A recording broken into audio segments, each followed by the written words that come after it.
like the bill. Indoor events, a bunch of thousands.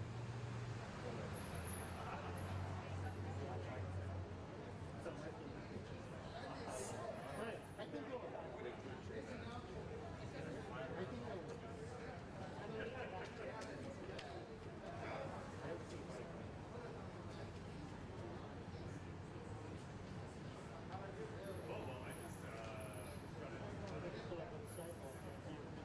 Walk this far.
Hello, everybody.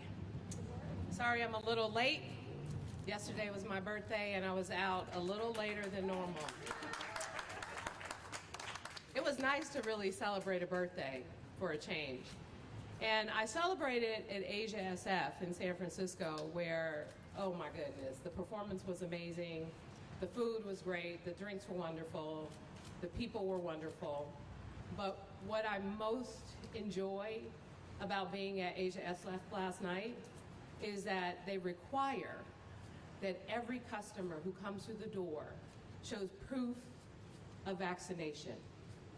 And so I felt a little bit safer when I was there last night. And today's announcement is really about making sure that people feel a little bit safer in our city. But more importantly, what we're seeing now with this virus is very challenging and of great concern to me, and I know many of you as well. But let's take it back just a little bit. The fact is that we should be proud as San Franciscans. When I asked you all over a year ago to shelter in place and to just basically change your entire lives to support one another and to ensure that this virus didn't spread, you all, many San Franciscans and people throughout the Bay Area, you answered the call, you stepped up, you did your part. Our healthcare workers showed up to the hospitals to take care of those who unfortunately contracted the virus and landed in the hospital. But ultimately, we saw the very best of the people of this city. And now, we need just a little bit more. And again, going back to where we are, we've seen in this city, 78% of people in San Francisco have been fully vaccinated. That is still more than any place else in the country. And I know the rest of you all are coming kicking and screaming, but let me explain why this is so important. It's important because kids under the age of 12 cannot be vaccinated. So we have to make sure that we're protecting them. It's important because there are still people who are elderly and sick and those with underlying health conditions that may not even be eligible for the vaccine.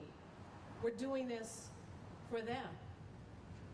So the reason why we're here today is because we're actually following the lead of small businesses, and in particular, many VARs in San Francisco that decided on their own, we're going to require proof of vaccination before you enter our bar. And the reason why we're here at Mauricio is because the owner, wherever she is, somewhere, there you go, Janet Clyde, she took it the extra step. She took a lot of heat for it. She said, I want to keep my customers and my employees safe.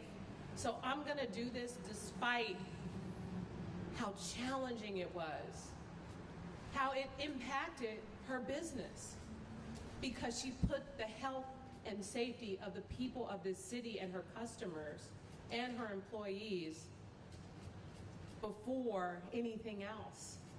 That's what being a good San Franciscan is all about. And so we appreciate you letting us be here at this historic location to recognize that we really are in this together. And because this Delta variant has been so brutal, I don't know about you, but when the virus first happened and over that time period, I knew less people at that time who actually got the virus. And there are a bunch of folks that I know now who have, in some cases, been vaccinated that have contracted COVID because the Delta variant is just that more contagious. And we are not out of the woods as it relates to COVID. We're still going through it. Yes, we're sick and tired of it, but it's not sick and tired of us. It is still coming back with a vengeance. We're seeing 263 new cases every day. We have at least 107 people right now that are in the hospital, and those people are actually younger, in some cases, than what previously existed. And Dr. Colfax will tell you that people are like, well, you know, if I'm going to get COVID anyway, and why should I get vaccinated? Well, it's the difference between being home for a couple of days and having sniffles, right, Dr. Colfax? Right. Or being in the hospital on a respirator where you can't breathe. That's the difference, and this is real. And I know it's hard to just really understand sometimes when you don't completely see it. But those folks who are working in those hospitals every day, where their loved ones can't even come to visit them, where in some cases they can't talk, where in this past year and a half, there have been people who have died who've not even been able to have funerals. When we think about those sorts of things, how can we not do our part to do better, to get vaccinated, to make sure we're protecting one another, to make sure we're protecting our children because they can't get vaccinated? So why are we here today? Well, part of it is we're taking our steps around vaccinations just a little bit further. And starting August 20th, you will need proof of vaccination in businesses for your customers in high contact areas like bars, restaurants, clubs, theaters, entertainment venues, indoor gyms and fitness, and large indoor events with more than 1,000 people. By October 13th, employees at these establishments must be vaccinated as well. So all of the employees need to show proof of vaccination by October 13th to their employer. Now, to be clear, this will not include people or kids who are under the age of 12 because they can't get vaccinated. So what we don't want folks to think is a family of 4 with 2 kids that are 6 or 7 years old, that you can't go to a restaurant. You can, because we know that your children cannot be vaccinated and will not have the ability to show proof, but the parents will need to. And this does not impact those who are coming to pick up to-go orders. So we know there's a lot of folks who get deliveries and folks who do to-go orders and want to eat at home. So this won't impact that. And as I said, why are we doing this? It's to protect the workers. It's to protect kids. It's to protect those who can't get vaccinated. It's to make sure that we don't go backwards. It's to make sure that I never have to get up in front of you and say, I'm sorry, I know we just reopened and now the city's closed again because we are seeing too many people die. So to find out information about getting vaccinated, go to sf.gov/getvaccinated. And the details of the new vaccination requirement is at sf.gov/vaxrequired. You can always call 311 if you have any questions or need any additional information. But this is an important step towards our recovery. I saw in the news Hamilton just opened and people were there with smiles in their faces. Underneath the mask, I saw the high cheekbones. I know you guys know what that looks like. And it felt good. There was someone who was in tears, being able to see a live performance. I don't know about you, but when I went out to Asia SF and the women who performed there, like to be able to be that up close for a performance, to be out in the city, to go to a restaurant, to see people again. There was a time we could not do this. So if we want to continue down this path, if we want to continue to open, to make sure that people are healthy, to make sure we're protected, to make sure that we're in a good place as a city from a public health perspective, so that our economy can really recover to its fullest extent, then we all have to do our part. We need to get vaccinated. We need to make sure that we are respectful to the businesses that ask us to put on our mask or to produce your vaccination card. We need to continue to have grace as we deal with one of the most challenging times of our lives, something none of us ever expected. And yes, I know it's been an inconvenience, but think about those people who have died. And count your blessings that it is not you, because you're standing right here. And let's make sure that it isn't you in the future. And let's make sure that it isn't anyone else in the future, because that's what this is about. Making sure that now that we have a vaccine, which we didn't anticipate at this time in such a rapid turnaround, that we take full advantage of it, because that's going to make the difference for us. And I want to thank a couple of folks here joining us, including Rodney Fong from the San Francisco Chamber. Thank you for being here. Sharky Laguana from the Small Business Commission. Thank you so much for your work and advocacy. As well as, I think Lori Thomas is here from the Golden Gate Restaurant Association. Thank you. And we have a couple of other folks joining us. I think Ben Blyman is going to say a few words representing the bar owners here today. You know, it was not, I mean, Asia SF is somewhat like a bar. It's a bar, performance, food, they have it all. So it's like the perfect bar space where you get everything. Anyway, Ben is here to talk a little bit about that. Mary Ellen Carroll is here from the Department of Emergency Management to answer any questions. And I think, who else is here? Like I said, it was a long night. And right now I'm going to call up Dr. Grant Koufax to talk a little bit about the specifics of our health order, what the plans are, and just thank you all so much for being here, and thank you all so much for continuing to do your very best to comply with these very complicated, sometimes numerous health orders, but they will keep us safe and they will save lives. Thank you so much.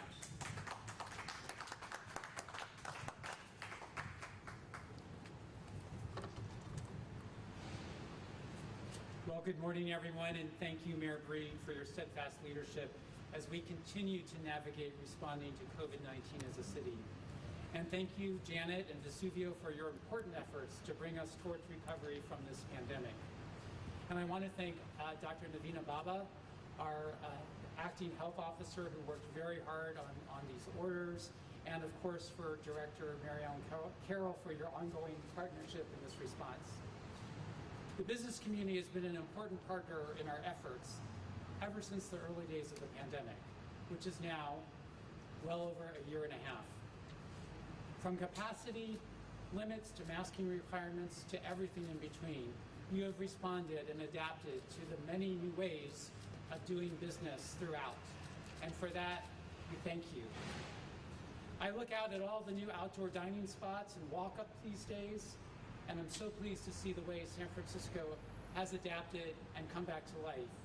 Even in just the last few months, the difference is palpable. Our ability to adapt, change, and respond will serve us well, because even as we beat back this disease, we also know that COVID-19 will be with us in some capacity for the foreseeable future. We are now in a new phase of the pandemic, and even as we see a surge of cases, we have the powerful tool to fight this disease and to keep ourselves and each other safe. The vaccines. Let's use them. The updates to our Safer Return Together health order are designed to make sure that we can continue to keep businesses open and enjoy our lives in San Francisco safely, even as we face the Delta variant and potentially other variants to come. We know that the main ways this virus spread is through high contact indoor settings where people are at close range. It also spreads easily where people are breathing heavily indoors. It's simply common sense. It makes sense to require proof of vaccination in indoor settings where food and drink is served, like restaurants and bars, and where aerobic exercise is happening, like gyms and fitness establishments, and where many people gather, like at indoor venues of 1,000 people or more. We believe we will continue to make a major difference in lowering the spread of COVID-19 with a common sense solution of vaccines. The vaccines continue to work remarkably well, especially in dramatically lowering the risk of hospitalization and death from COVID-19. The vaccines are our armor They are our life jackets. They are our parachutes. They are our way out of this pandemic. For anyone wondering how they will comply with the proof of vaccination requirement, the good news is that we have made the vaccine exceedingly easy to get. For instance, DPH launched a Vax to You campaign last week that will literally bring a mobile vaccination team to your home or business if you have at least 5 people ready to get the vaccine. We ask businesses to please take advantage of that. And you can go to sf.gov/vax2u for more information. And of course, I want to emphasize, you can continue to get the vaccine from your healthcare provider or at a pharmacy or at our many drop-in sites across the city. We are also ready and on hand to make sure businesses have all the tools, signage, and support needed to implement the new vaccine requirements. While today's announcement applies to these specific kinds of businesses, we also encourage all businesses in the city to do their part and require their employees and patrons to get vaccinated as soon as possible. For anyone who is on the fence about getting vaccinated or hasn't made the time, we very much hope that the incentive of eating at your favorite restaurant in San Francisco or grabbing a drink will remove any barriers that you may have to getting vaccinated. The vaccine is safe, effective, and appointments are readily available. And just a reminder that even if you've already had COVID-19, we in the CDC strongly recommend that you get fully vaccinated. Thank you. And with that, I'd like to introduce Ben Blyman, head of the San Francisco Bar Owners Alliance, and an early leader in requiring vaccinations at bars and encouraging others to join. Ben, thank you. Thank you. First of all, I'd like to say happy birthday to Mayor Breed. Happy birthday.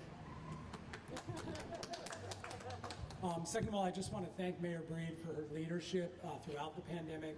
This has been a really, really tough time for small businesses. For many of us, it's the worst year and a half of our professional lives. And I can't say how grateful we are to have somebody in the highest leadership in San Francisco who actually cares about us and doesn't just help us when it's politically expedient to do so.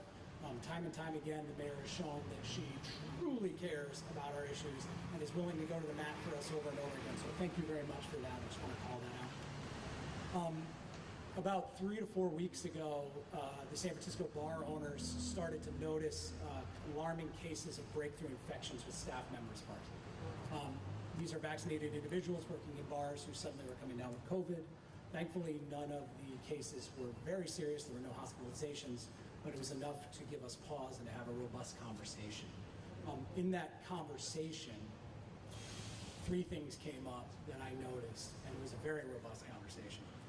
One was how scared we were for the health of our staff members. Specifically, we have a lot of staff members who have young children. We have a lot of staff members who take care of elderly parents. And the idea that they could bring something home that could put them in danger was very scary for us and very real. We have a sacred obligation to our staff members. We know that, we feel that way, and that was really, really first and foremost in our minds. The second was the impact it was having on our businesses. If somebody comes down with COVID, even if they don't go to the hospital, they're out for at least 10 days, often more. And we're having a staffing shortage already across the U.S. So this has serious impacts on our ability to do business. I myself had to close a bar for a night because my bartender got COVID at a different job of his, and we were unable to find coverage. So we're having a real world impact on us. And the third thing that really came up was the frustration that we felt as a community. For the first year of the pandemic, we were fighting an uncontrollable virus. It could be sort of managed, but it was kind of out of control, and we kind of had this sense of fatalism. But that was no longer the case. This is controllable now. And the bar owners were very vociferous in their feelings about individuals who can get vaccinated and are not. And the frustration was palpable. These people were messing up our livelihoods. They were putting everybody else in danger. And it was something that came up, and we floated the idea, what if we just don't let them inside?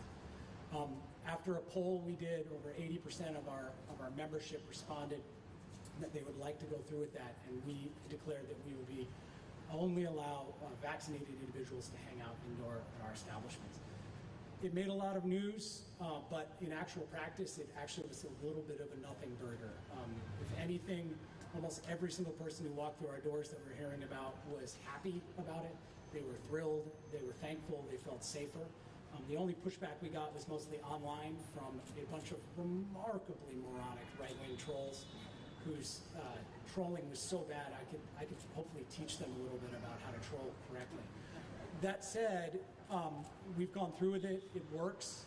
It's helping to decrease the exposure for our staff members and their families and help our businesses. We know that unvaccinated individuals are 8 times more likely to contract and spread coronavirus, and we need to make sure that we keep them from exposing our staffs and their families as much as we can. Even though there wasn't much pushback, we still kind of felt like we were on an island as a group. We didn't do it thinking other people would follow. We didn't do it to change hearts and minds. If hearts and minds do change, that's fantastic. But we did it just to protect our staff and their families and try to help our businesses. But the fact that San Francisco is doing this now is a huge, huge thing for us. We're not alone anymore.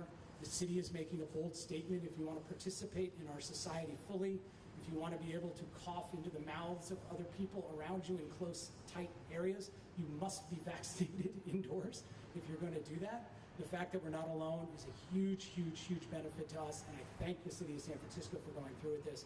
It's a giant deal for us, so thank you very much. Thanks for having us. Thank you, Ben, and thank you to all the bar owners in San Francisco. Thank you to Vesuvio and Janet in particular for your leadership and your work and advocacy. And as I said, the bars did this a couple of weeks ago, and the city is following their lead, which I think is truly remarkable. The example that they're setting and what we're doing to keep people safe is most important at this time. And with that, I'll open it up to questions from the press. So I think the goal for us is not to be heavy-handed with the enforcement. In many cases, based on our outreach and conversations with businesses, for the most part, people welcome this. Many of the businesses welcome this. So we're leaving this in the hands of our small businesses, but we do have members of the Department of Public Health that are out, and members from the San Francisco Police Department, dealing with compliance-related issues. But the goal is to not cite people or to fine people or what have you, is to just make sure that people are in compliance and to ask them to agree and to work with them to determine how we can get them in compliance if they're having trouble. But I think for the most part, we're gonna trust the businesses of San Francisco to do their part, to ask for vaccinations. And if we see that things are out of control with the numbers or other issues, then we'll take it a step further. But I don't think we're going to need to, because I do think that this is something that many, I saw the news the other day, a lot of restaurants were requiring vaccination cards for indoor and outdoor. And so we're just saying, look, indoor. We're not requiring it for outdoor, but we know that there are a lot of folks who want to protect their employees and have serious concerns. So I think this is going to be welcome, and I don't think we're going to need to be heavy-handed with our approach. How do you expect people to prove their vaccination status? Is it a photo? Is it the physical card? So we've given options, so you can have a photo of your vaccination card. You can actually have your physical vaccination card. You can also register with the state, and there is a way to provide proof in that way. So we're not trying to be unreasonable. Because I carry a picture of mine on my phone, just so, and just, make sure you get the word out, I am vaccinated, so that in some cases, if I forget to, how you can't scroll and find the picture, sometimes it takes me longer to pull up my vaccination card, but I said, look at the news, I'm vaccinated. But the goal is to make it as easy as possible for people to provide proof. Mayor Breed, what's your response to the pushback from the Sheriff's Department about vaccine mandates? Well, I would say that, look, I get that there are some people that are concerned. but I have a responsibility to the entire city, and I have a responsibility to protect public health. So I think that if there are people who have underlying health conditions and they can work this out with the doctors and with their HR departments, it would make sense. I know there are some people who have religious beliefs as well, and that's a whole conversation that has to be taken place with HR. But from my perspective, as much as I appreciate our city workforce and all that they do for San Francisco, especially during the time when COVID existed, to have an employment opportunity with the city is an absolute privilege. And I think that when we're asking people to do something like this, it is not completely unreasonable, because we don't make a lot of requests of this nature, but this is a once-in-a-century pandemic, and we have to take it a step further. And unfortunately, there are a number of employees who feel a certain way about vaccinations, and we're trying to do our very best to make sure we're communicating with one another and providing the facts and working together. But ultimately, I have a job to do for the people of San Francisco, and I'm not going to deviate from that. Mayor Breed, 13 be reactivated that previously worked with compliance? I'm sorry, what was the Will question? these 13, the 13 that previously worked with compliance, you kind of check in on businesses, help with education? The Department of Public Health, 13? No, it's a different, I can answer that. Yeah, let Mary on that. Thank you. So the question was about the CERT team that went out and did education. So we will have a smaller component of that to go out to support. It will not be the same numbers as before. We have as you know, we've kind of been through this rodeo before in previous health orders. So we will have the websites the mayor talked about. The one that is going live today is sf.gov. Vax required. There'll be a toolkit. The Office of Workforce Development is going to have webinars for businesses also. And to the extent that we're able, we will have some teams going out, especially if we have areas where there's some difficulty, that will be a way. And again, our approach is not enforcement, it's education and support so everyone can come to compliance together. And is there still a complete system in place where people can file a complaint? Yeah, so we'll still have we'll still have a way in which we can track down if there's issues with compliance. 311 is one of the places that you can go for that. Again, we will also have as we've had in the past, which I think has been helpful, FAQ page. And so as we have questions that come in or issues, we'll be able to address those on the FAQ. Mayor Breed, is proof of vaccination going to be required for Giants games? And if not, why not? Dr. Colfax, you want to answer that? I'm sorry, For Giants games. for Giants? No, the vaccine requirements that we're announcing today are specifically to indoor events, indoor activities. Well, why not? Or why not? Well, because again, we know that the risk of transmission of the virus is so much higher indoor in crowded events, and we want to really focus on that. That's where we think the major benefit of these vaccine mandates at this time will be most likely to have an effect. So outdoor events, outdoor dining, outdoor crowds, the vaccine, there's not a requirement in the health order. Obviously, we still encourage people to get vaccinated and to practice safe behaviors that we know slow the spread. Thank you. Mayor Breed, there's And about I will add that for the mega events that are over 5,000, or over 10, is it 10,000, Dr. Colfax? For the mega events, you may want to talk about that a little bit. Okay. So just to be clear, we're updating our guidance and recommendations with regard to the mega events that have been over 5,000.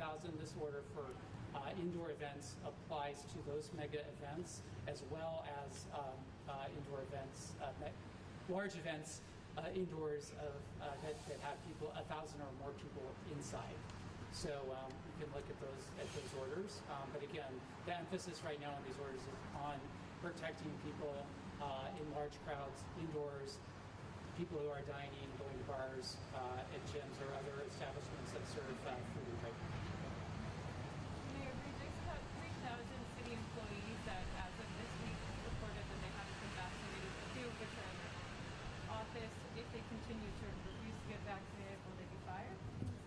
So what we've asked for currently from city employees as it relates to their requirement to be vaccinated is, this is the first phase.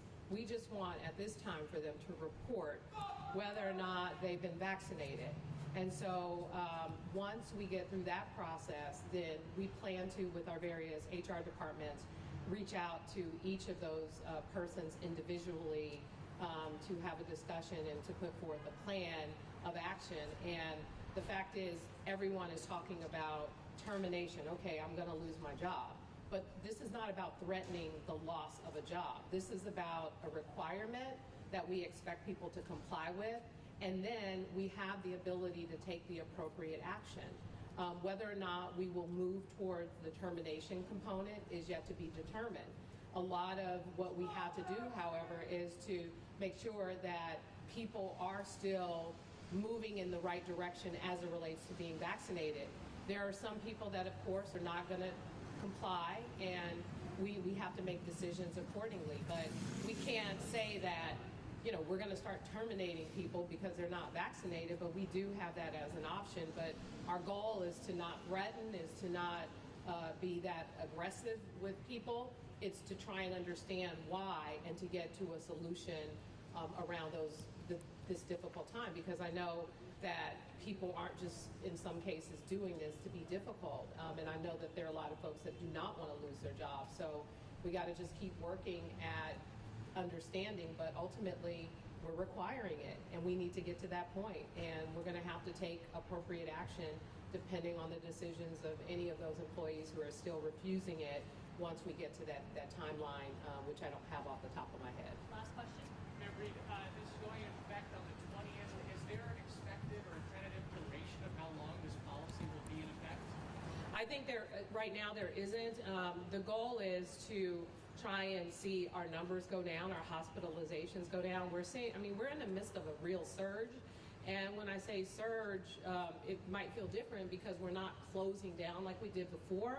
But people are getting COVID at 263 people on average every single day are contracting COVID. And we have 107 people in the hospital. So I think the data, which is what we use to guide our decisions, is what's going to help us determine what we do in the future. But right now, we don't have a specific end date. And the more people that get vaccinated, the less likely that a lot of these health directives will continue. So, we're at 78% of San Franciscans that are fully vaccinated. That's absolutely incredible. But kids under the age of 12 can't get vaccinated. Some people with underlying health conditions can't get vaccinated. So we still have a subset of the population that can't, and then we have a section of the population that is saying, no, I am not going to, right? Or I'm not going to because of religious beliefs. So we have to get to the bottom of that. We have to try and get as many people as we can vaccinated. If we had more people vaccinated in San Francisco, we wouldn't even be here implementing any additional directives. So that's just where it is, what it is, and we're living in this pandemic, and unfortunately, we're going to have to continue to do our very best to get through this. Okay, thank you, everyone. Director Thank you. Carroll and Dr. Colfax are available if you have further questions.